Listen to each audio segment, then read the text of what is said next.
aspekto ng mababang kalidad ng edukasyon sa Pilipinas ay isang usapin na nangangailangan ng mabilisang pansin.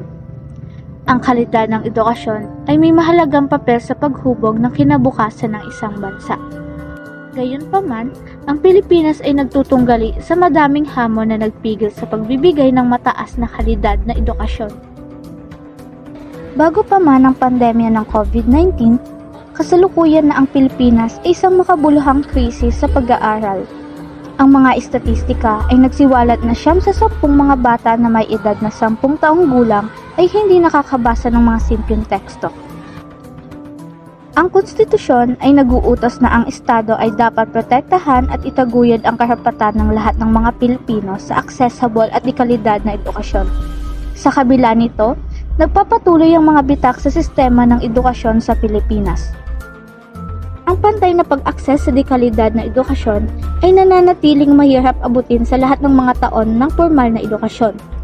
Noong 2019, habang 82.4% ng mga Pilipino na may edad na 25 pataas ang nagulat na natapos ang edukasyong primarya. Bumababa ng malaki ang rate ng pagtatapos para sa edukasyong sekundarya sa 30.5% para sa nabanggit na grupo. Ang rate ng pagtatapos para sa bachelor's o katumbas na degree ay lalong bumababa sa 24.4%. Bukod dito, 49% na mayayaman ang nakakapasok sa mas mataas na edukasyon, samantalang ang mga mahirap ay may 17% lamang. Sa 2018 Program for International Student Assessment o PISA, ang Pilipinas ay naging huli sa 79 na lumahok na bansa at ekonomiya sa pagbasa, at pangalawa sa huli sa science at matematika. Sa hindi bababa, 78% ng mga estudyante sa Pilipinas ay hindi umabot sa minimum na antas ng kasanayan sa bawat isa sa 3 mga paksa na ito ng PISA. 19% ng mga mag-aaral ang nakakamit ng pinakamababang antas ng kasanayan sa pangkalahatang karunungang bumasa at sumulat. 19% din ng mga mag-aaral ang nakakamit ng pinakamababang antas ng kasanayan ng pangkalahatang math literacy, level 2 o mas mataas. 22% ng mga mag-aaral ay nakamit ang level 2 o mas mataas sa science. Sa kasalukuyang panahon, nais namin matuklas kung ang pangarap nga ba na antas ng edukasyon ay patuloy na pinanghahawakan ng mga paaralan. Ang Cavite ay isa sa makasaysayang lugar sa Pilipinas.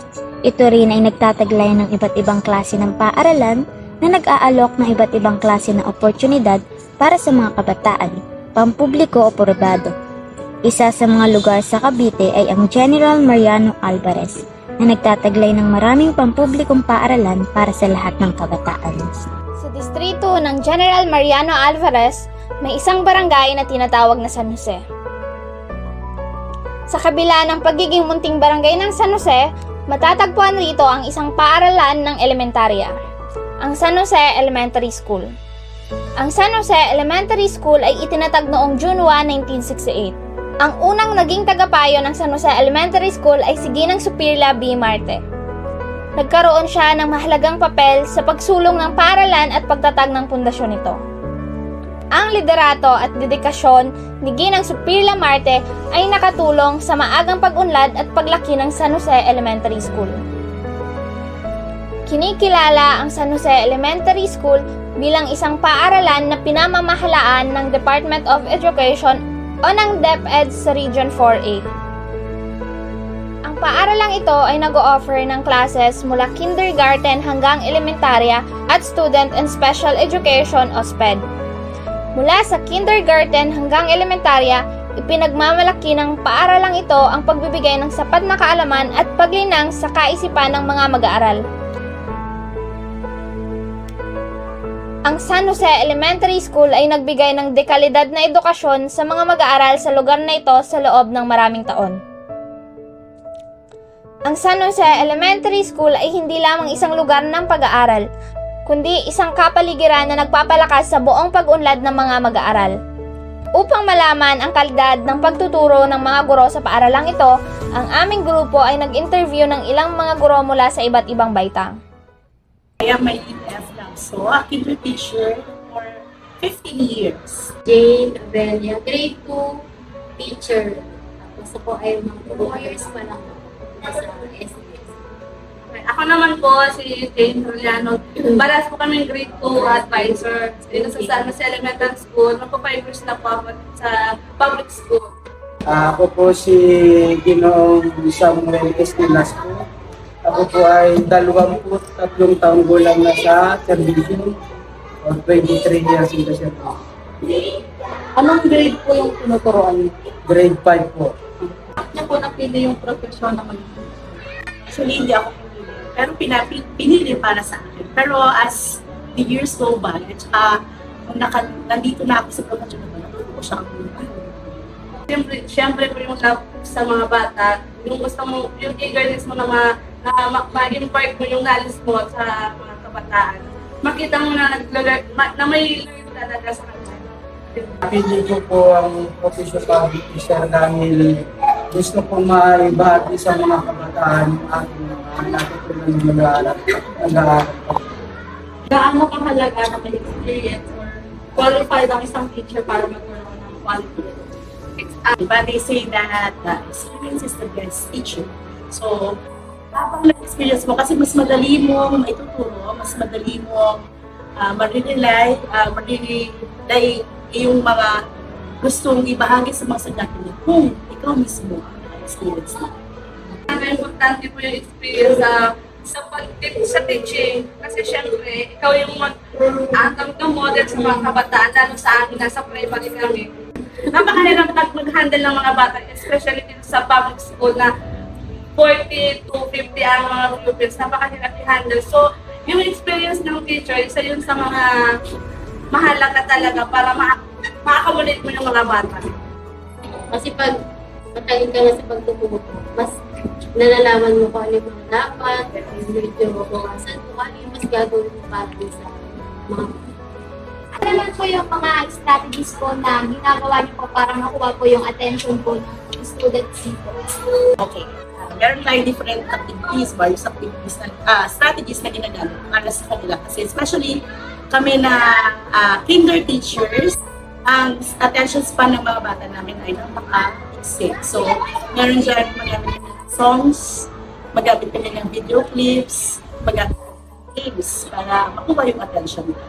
Lalo na ngayon, pag sinabi mong TikTok sa kanila, ay lahat yan nakatuloy sa teaching strategies naman po, kailangan yung mga visual aids mo, yung mga materials mo, kailangan swak dun sa interest ng mga bata para dun sa learning process nila, mas tutok sila kasi yung mga materials na ginagamit mo, mas na-release nila yung interest nila dun sa lesson. Pair teaching. Yan. Inaano ko po yun, inaayaan ko yung matatalinong pupils, tuturuan yung mga pupils, hindi yung mga classmates nilang hindi gano'n marunong, lalo na sa pagbabasa. Para po naman makuha ang atensyon, ay kailangan may magandang mga motivation bago magsimula ang klase. Paano nakakatulong ang educational material sa pagpapataas ng Napakahalaga na education ng materials. Every day, dapat ready ka. Dapat laging may naka-post dyan. Especially kami na nasa kinder kami kasi visual ang mga estudyante namin. So, the more na nakikita nila ang mga bagay na i-explain sa kanila, mas madali nilang natututunan kesa by words. Kailangan talaga meron tayo mga pictures at saka visual. ano yung naitutulong mo mga educational materials sa pagtuturo kasi mas naiintindihan ng mga bata yung tinuturo tapos nakakadagdag dun sa interest nila. May mga materials ka talaga nila. Tapos yung interest nila, mas nakukuha mo.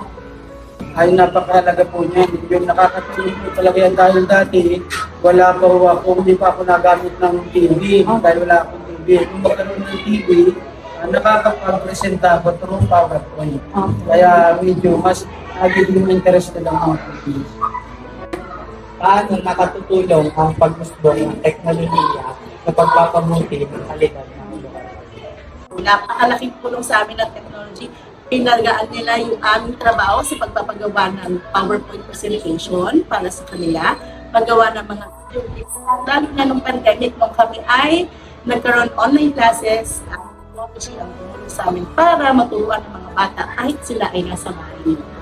Malaking napakalaki ng naitutulong ng pag-usbong ng teknolohiya. Katulad yan po rin sabi ko, dati hindi ako nagamit ng PowerPoint dahil walang TV at hindi pa nakaka-avail ng laptop. Samantala ngayon, pag may TV at may laptop na ang teacher, pro PowerPoint na ang mga discussion. Paano niya naman po tinutulungan yung mga estudyante niya po na nahihirapan po sumabay po sa lesson na po?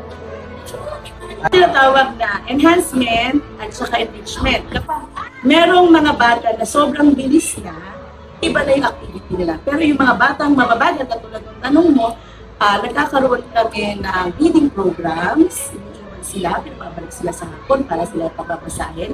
Or nagkakaroon kami ng catch-up Fridays, katulad ngayon, every Friday may catch-up program kami para sa mga batang hindi nakakasabay. Nagkakaroon ng remedial. Tapos meron kami tinatawag na power. Para yung halimbawa sa umaga, yung pagturo ko ng subject na yan, medyo nahuli siya, hindi niya naiintindihan. Pagdating ng hapon, i-remedial mo siya, i-explain mo kayo po mo para makasabay siya sa mga. Para mo After ng klase natin sa hapon, ayun na, nagre-remedial na kami. Nag-extend kami ng hours para sa mga batang nahugulin. Nagkakandak po kami ng remediation. May remediation. Remedial po yung hindi pag-ano natuto dun sa mga nakaraang aralin. Gano'ng kahalaga na nakikialam din ng mga magulang sa edukasyon ng mga bata? Yan ay isa sa importante factor kasi ang mga bata naman ay kailangan talaga ng pag-uuwi sa bahay. Hindi pwedeng pagdating sa bahay ay walang pag-uuwi sa kanila. Kaya napaka-importante ng role ng mga magulang pagdating sa edukasyon ng ating mga. Importante para sa amin na yung mga parents po is nakikibahagi po or nakikialam sa mga sa school, lalo sa mga school activities. Kasi yung mga parents lang naman din kasi yung magpo-provide sa needs ng mga bata. So, importante po na mapalakas mapalawak yung relationship ng parent at ng teacher. Kailangan makipagtulungan sila. Kasi hindi lang si teacher yung magtuturo din sa bata. Yes, isa pa yun. Magulang. Pagdating sa bahay, kailangan din yung parents is may follow-up din sa bahay. Regarding po sa mga lesson. Napakahalaga po nun dahil dapat may follow-up sa bahay, lalo na yung mga slow learner. Kailangan gabayan pa rin ang mga magulang sa bahay. Sa paglipas ng panahon, mas maraming Pinoy ang nakakamit ang mas mahusay na edukasyon, kaya tumaas ang literacy rate sa Pilipinas. Sa 2010 hanggang 2021, ang pinakamataas na literacy rate ay naitala noong 2021, at ang pinakamababa noong 2018. Noong 2021, umabot ito sa 99.27% na nagpapakita ng pagtaas na 1.4% mula 2010. Ang literacy rate ay tukay sa porsyento ng populasyon sa bawat grupo ng edad na marunong magbasa at sumulat. Karaniwan itong sinusukat sa kakayahan na unawain ang simpleng mga pahayag tungkol sa araw-araw na buhay. Kasama rin dito ang kakayahan sa pag-compute kung saan maaaring gamitin ang basic computation test.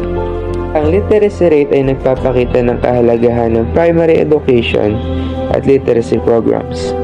Nagpapalago ng mga pangunahing kasanayan sa pagbasa at sa pagsusulat, at nagpapayaman sa mga mamamayan sa Pilipinas. Ito rin ay nagpapakita ng potensyal para sa mas malawakang kaalaman at ekonomiko at sosyo-kultural na pag-angat ng lipunan. Maaari po ba kayo mag-share ng mga memorable experience? Isa sa memorable experience ko is yung mga estudyante ko bumabalik sa akin na sila ay mga college na bumabalik dito at naaalala kami. Tapos yung mga, kung sino pa yung mga lagi namin pinapalitan, kasi di lang may iwasan yun kasi makulit. Sila yung lagi nakakaalala sa akin, saka lagi bumabalik umayakap sa akin. Ayun. Meron na namin students na LSET, yung mga batang special. May mga So, kailangan mo lang mag-extra effort, extra, ano ba daw po? Para maibigay mo, yung naibigay mo sa mga bata na effort, dapat mas lakihan mo pa doon sa batang mas nangangailangan pa. Marami rin naman po mga memorable experience bilang teacher, katulad po pag Christmas party. Yung mga bata po, excited din yan, mga nagkakaroon ng party. Sa teacher naman po, meron din kami World Teachers Day Celebration. Tapos po yung GAD, yung programa ng bawat school, may GAD, yung Gender and Development. Napunta po kami sa ibang lugar para naman may mga team building na Kung may babagoy naman po kayo sa educational system po dito sa Pilipinas, ano po yung gusto nyo babagoy? Noted sa sobrang dami ng paperworks na hindi naman siya dapat ginagawa ng teacher. Nakakain yung oras namin dahil sa paperworks. Naman, para as teacher naman, mas nakikita ko na mas ma-strengthen pa yung learning outcomes ng mga bata. If the teacher, madalas yung work, kasi paperworks, kasi mas marami ang paperworks dito sa oras ng mas maganda siguro kung back to basic muna. Yung tinatawag na 3 R's, reading, writing, arithmetic. Kasi ngayon ang focus ay yung literacy sa numeracy. Parang gano'n din po yun dapat lang magaling ka magbasa, saka magaling sa arithmetic. Kaya bali parang 3 R's na yun. Matatagpuan ang San Jose Elementary School sa gitna ng masiglang distrito ng GMA. Ang paaralang ito ay isang inspirasyon ng kausayan sa edukasyon na nakatuon upang palakasin ang kaisipan ng kabataan at asain ng mga kabataang maaaring maging pinuno ng bansa. Sa San Jose Elementary School, pinagmamalaki ang pagbibigay ng isang maayos, inclusive at supportive na kapaligiran kung saan ang bawat mag-aaral ay maaaring umunlad sa akademiko, panlipunan at emosyonal. Ang San Jose Elementary School ay nangangakong hubugin ng maliliwanag na kinabukasan at magkaroon ng positibong epekto sa buhay ng mga mag-aaral at ng komunidad sa malawakang saklaw. Tunay ngang ang edukasyon ang susi sa isang maunlad na bansa, kaya't ito'y marapat na ipalasap sa mga kabataang uhaw sa karunungan at kaalaman. Dahil ang mga kabataang ito ang may potensyal na manguna tungo sa pagbibigay ng pag-asa na magkaroon ng maunlad at makabagong bansa.